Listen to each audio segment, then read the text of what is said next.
আচ্ছা, মিক্সড মিডিয়ায় তোমাদের প্রত্যেককে স্বাগত। দেখো, তোমাদের যাদের ওবিসি নিয়ে বিভিন্ন কোয়ারিজ আছে, তো ওবিসি নিয়ে আজকে বিস্তারিত বিষয়গুলো তোমাদের আমি এই ভিডিওর মাধ্যমে শেয়ার করব।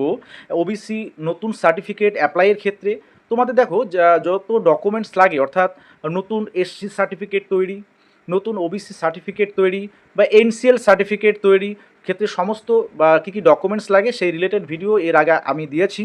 তোমরা দেখে না থাকলে সেটা অবশ্যই ডিসক্রিপশানে লিঙ্ক দেওয়া থাকবে, তোমরা একবার দেখে নেবে।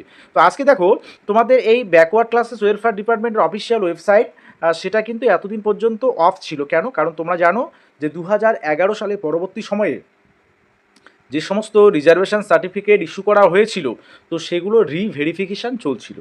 ওকে, তো সেজন্য কিন্তু নতুন করে ওবিসি সার্টিফিকেট দেয়া বা এসসি সার্টিফিকেট দেওয়া, রিভ্যালিড করা বা ডিজিটাল করা, এই সমস্ত ক্ষেত্রে কিন্তু এতদিন কাজ বন্ধ ছিল, কারণ পোর্টাল সেটা খুলছিল না এবং সেটা অবশ্যই সেখানে কিছু ইন্টারনাল বিষয়, অর্থাৎ তোমার জানো যে রিভেরিফিকেশন বিষয়টা নিয়ে মেনলি এই বিষয়টা জড়িয়েছিল।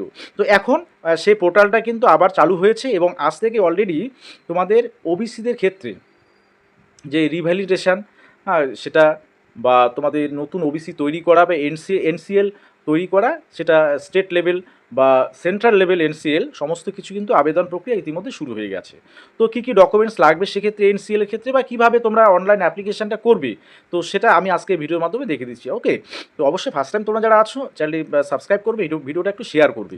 আচ্ছা দেখো, প্রথমেই তোমাদের এই যে অফিসিয়াল ওয়েবসাইট, সেখানে যদি যাও তাহলে এই যে এখানে ডান দিকে দেখতে পারবে 3 ডট একটা লাইন আছে, তো সেটা অবশ্যই একবার ক্লিক করবে।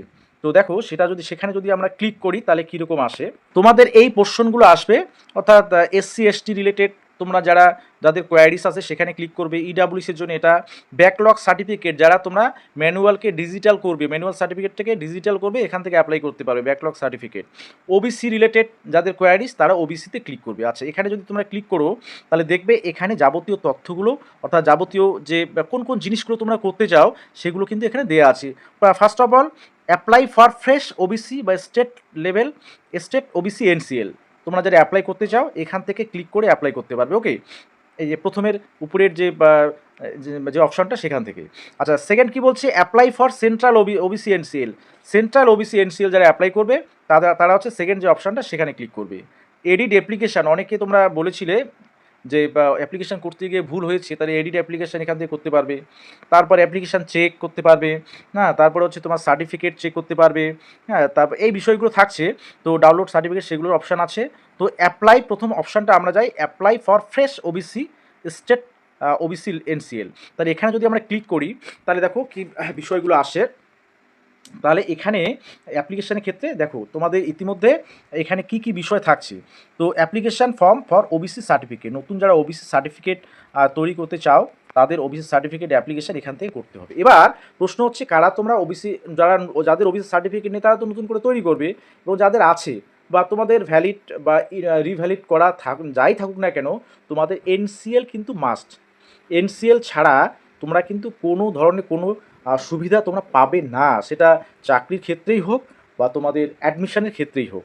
এবার সরকারি চাকরির ক্ষেত্রে বা কোথাও অ্যাডমিশনের ক্ষেত্রে যখন তোমাদের এই যে নোটিফিকেশানগুলো আউট হয় বা নোটিফিকেশানগুলো পাবলিশড হয়, তারপরে সাধারণত এনসিএলগুলো অ্যাপ্লাই করতে হয়। তবে প্রত্যেক বছর, অর্থাৎ 1 ইয়ার যেহেতু এনসিএল ভ্যালিডিটি থাকে, কারণ এনসিএল বের করার যে ক্রাইটেরিয়াগুলো থাকছে, যে তোমাদের বাৎসরিক আয়ের একটা নির্দিষ্ট পরিমাণ থাকে যে 8 লাখের নিচে হতে হবে, তো সেই সব যে ক্রাইটেরিয়াগুলো, তো সেগুলো ফিনান্সিয়াল ইয়ার অনুযায়ী হয়। সাধারণত এপ্রিল মাসের পর থেকে কিন্তু এনসিএলের আবেদন বা এনসিএল তোমরা বের করতে পারো। তো এপ্রিল মাস পরে থেকে যদি তোমরা বের করো তাহলে সেই ফিনান্সিয়াল ইয়ারের জন্য তোমরা কিন্তু এলিজিবল থাকবে। তো সেই ফিনান্সিয়াল ইয়ারে যে নোটিফিকেশানে তোমার পাবলিশ হোক না কেন, সেটা অ্যাডমিশনের ক্ষেত্রে বা তোমাদের সরকারি চাকরি সংরক্ষণের ক্ষেত্রে, তাহলে নতুন সার্টিফিকেট তোমরা এগুলো সিলেক্ট করবে এখান থেকে। তো যাদের বাৎসরিক আয় 8 লাখ টাকার কম তারা এনসিএল পাবে। এবং এনসিএল আবারও বলে রাখি, যাদের সার্টিফিকেট রিভ্যালিড করা আছে বা ভ্যালিডিটি এখনও আছে, তোমরা অবশ্যই সবার ক্ষেত্রে এনসিএল কিন্তু লাগছেই। এনসিএল ছাড়া কোনো ধরনের কোনো তোমরা কিন্তু সুবিধা পাবে না সংরক্ষণের। এবং আচ্ছা দেখো, তাহলে তো ওবিসি, এই যে অ্যাপ্লিকেশন ফর ওবিসি, হ্যাঁ, এবার বলছে সিলেক্ট ফ্রম দ্য লিস্ট বা কাস্ট, ট্রাইব, কমিউনিটি, তোমরা এগুলো যখন সিলেক্ট করবে তখন ওবিসির ক্ষেত্রে দেখবে তোমাদের কিন্তু 66, যে 2010-এর যে আগের ওবিসি সাবকাস্টগুলো ছিল সেই 66টা জনগোষ্ঠী কিন্তু অন্তর্ভুক্ত আছে, অর্থাৎ তোমাদের এনসিএল শুধুমাত্র তারাই অ্যাপ্লাই করতে পারবে যারা 2010-এর আগের ওবিসি লিস্টে তালিকাভুক্ত তোমরা আছো। পরবর্তী ক্ষেত্রে যারা 2011-10-এর পরবর্তী সময়ে যারা তালিকাভুক্ত হয়েছে ওবিসিতে, তারা কিন্তু তোমরা ওবিসি সার্টিফিকেট তোমাদের ইনভ্যালিড, এবং সেক্ষেত্রে তোমাদের এনসিএল কিন্তু তোমরা অ্যাপ্লাই করতে পারবে না, কারণ এখানে ওই আলাদা যে জনগোষ্ঠীগুলো সেগুলো কিন্তু উল্লেখ নেই। ওকে, আচ্ছা, এবার তোমরা যদি কোনো ক্ষেত্রে নাম পরিবর্তন করতে হয়, বাবার নাম বা কারেকশান করতে হয়, তাহলে সেটা করতে পারো। সেগুলো এই রিলেটেড ভিডিও তোমাদের আগে দিয়েছি আমি, অবশ্যই ডেসক্রিপশানে সেগুলো পেয়ে যাবে। তো দেখো এক্ষেত্রে ওবিসি সিলেক্ট করবে, কাস্ট টাইপ কমিউনিটি সিলেক্ট করবে, নাম, father's name, mobile number, email ID, documents required, epic number. দেখো ডকুমেন্টস কী কী লাগছে, এপিক নাম্বার লাগছে, আধার নাম্বার লাগছে, সিলেক্ট ক্যাটাগরি, ক্যাটাগরি এখান থেকে তোমরা সিলেক্ট করে নেবে। হ্যাঁ, এখান থেকে যখন তোমাদের হচ্ছে যে এই যে ভোটার কার্ড, আধার কার্ড, তারপর রেশন কার্ডের তোমাদের যে এই ক্যাটাগরি, কোন ক্যাটাগরিতে তোমরা পড়ছো, ডিটেলস কিন্তু এখন দিতে হচ্ছে।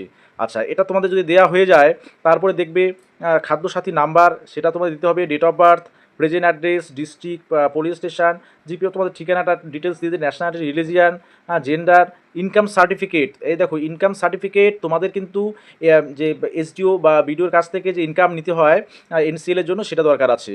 অ্যাপ্লিক্যান্ট ফটোগ্রাফ তোমরা এখানে দরকার আছে, তাহলে এগুলো ডকুমেন্টস তোমাদের লাগছে। ঠিক আছে, ইনকাম সার্টিফিকেটটা লাগছে আর ফটোগ্রাফ একটা লাগছে। পাশাপাশি তোমাদের দেখো প্যারেন্টস সার্ভিস ডিটেলস, কারো বাবা যদি চাকরি করে তো সেক্ষেত্রেও তারা এনসিএল পাবে কি না, সেই রিলেটেড বিষয়গুলো তোমরা কিন্তু অবশ্যই ইতিমধ্যে জানো, তো সেক্ষেত্রেও কিন্তু তোমাদের ডিটেলস লাগছে চাকরির ক্ষেত্রে। আচ্ছা, সার্ভিস ডিটেলস অফ মাদারের ক্ষেত্রে। তো এগুলো দেওয়ার পরে এবার হচ্ছে যাদের বাবা মা অর্থাৎ agriculture land holding own by mother, father আর মাইনর চিলড্রেন, তাদের ক্ষেত্রে location, size of holding, size of irrigated land, এগুলো ডিটেলস তোমাদের দিয়ে দিতে হবে। এবার হচ্ছে প্রেজেন্ট ইনকাম বা ওয়েলথ অফ ফাদার, অর্থাৎ বাবার যে তোমাদের অ্যানুয়াল স্যালারি বা ইনকাম কত, annual income from others resources, অন্যান্য রিসোর্স থেকে তোমাদের কী কত ইনকাম আছে, কারণ এনসিএলটা টোটালি তোমাদের অ্যানুয়াল ইনকামের উপর ডিপেন্ড করে দেওয়া হয়, তাই তো। তো সেক্ষেত্রে ডিটেলসটা তোমাদের কিন্তু এখানে সাবমিট করে, ডিটেলস দিয়ে তোমাদের ক্যাপচা কোড ক্লিক করে তোমাদের এখানে সাবমিট করতে হয়। এবার এই যে এনসিএল, নতুন এনসিএল, সেটা স্টেট হতে পারে বা তোমরা স্টেট লেভেলের হতে পারে বা সেন্ট্রাল লেভেলের ক্ষেত্রে। তো সেই স্টেট বা সেন্ট্রাল লেভেলের ক্ষেত্রে যখন তোমাদের প্রয়োজন হবে এপ্রিল মাসের পরের থেকে কিন্তু এটা সাধারণত দেওয়া শুরু হয় এনসিএল সার্টিফিকেট। তো সেক্ষেত্রে তোমরা এখনই তোমাদের বা এনসিএল সার্টিফিকেট নিতে পারো, অর্থাৎ যারা তোমরা আগে রিভ্যালিড করা আছে বা ভ্যালিড আছে, তবুও তোমরা কিন্তু নতুন করে এনসিএলের জন্য আবেদন করবে অবশ্যই, কারণ তোমাদের পরবর্তীতে যে সমস্ত রিক্রুটমেন্ট আসবে সেক্ষেত্রে কিন্তু এই এনসিএল সার্টিফিকেটটা তোমাদের দরকার হবে সববার ক্ষেত্রে, যারা 66টা ওবিসি ক্যাটাগরির আন্ডারে আছো। ওকে, তাদের প্রত্যেকেরই কিন্তু দরকার আছে, সে তোমার সার্টিফিকেট রিভ্যালিডেশন করাই থাকুক বা ভ্যালিডিটি সার্টিফিকেট যদি থাকে তাহলেও তোমাদের কিন্তু এটা করতে হচ্ছে মাস্ট, কারণ নতুন সরকারের এই যে নতুন যে বিষয়গুলো এগুলো কিন্তু তোমাদের আপ টু ডেট থাকতে হবে। হ্যাঁ, কারণ এনসিএল কিন্তু পূর্বের অর্থাৎ আগের তোমাদের এনসিএল তোমরা দেখালে এই ইয়ারে ফিনান্সিয়াল ইয়ারের যদি না থাকে তাহলে সেক্ষেত্রে কিন্তু তোমরা সমস্যায় পড়ে যাবে। ঠিক আছে, তাই তোমাদের এই বিষয়টা অবশ্যই জানিয়ে রাখলাম যে এনসিএল ওবিসিদের ক্ষেত্রে তোমরা যাদের রিভ্যালিডেশন করা আছে তারাও এনসিএল সার্টিফিকেট অ্যাপ্লাই করবে, যাদের ভ্যালিডেশন অর্থাৎ ভ্যালিডিটি অফ সার্টিফিকেটের ভ্যালিডিটি আছে তারাও তোমরা কিন্তু অর্থাৎ এই এনসিএলটা সংগ্রহ করবে। তাহলে এই তোমাদের যে পরবর্তী যে সুবিধাগুলো অর্থাৎ সংরক্ষণের ক্ষেত্রে তোমাদের সংরক্ষণের সুবিধা তোমরা পাবে। ঠিক আছে, আর কী কী বিষয়ে কোনো এই ফর্ম ফিল আপের ক্ষেত্রে দরকার হচ্ছে সেটা ডিটেলস তোমরা দেখে নিলে। ঠিক আছে।